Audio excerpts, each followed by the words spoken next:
చాలామందికి కూడా తెలియదు అనుకుంటు కదా సార్. ఒక డిజిటల్ మార్కెటింగ్ చేసి చాలామంది కోడింగ్ రాయడం రాదు. కోడింగ్ రాయడం రాక మేము ఎంఎన్సీలో ప్లేస్ అవ్వాలనుకున్న వాళ్ళు ఉంటారు.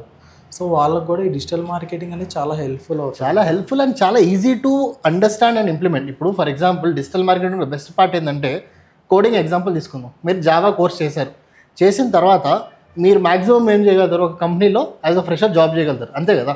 Beyond that you cannot do.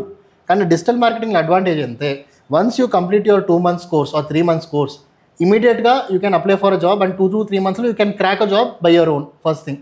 Secondly ఏంటి, you can also become a freelancer. అంటే మీరు జాబ్ చేస్తూ వీకెండ్స్లో అంటే మీరు ఫ్రీగా ఉన్నప్పుడు మీరు డిఫరెంట్ క్లయింట్స్ని అప్రోచ్ అయ్యి మీరు మీ డిజిటల్ మార్కెటింగ్ సర్వీసెస్ అనేది మీరు వాళ్ళకి ఇవ్వచ్చు.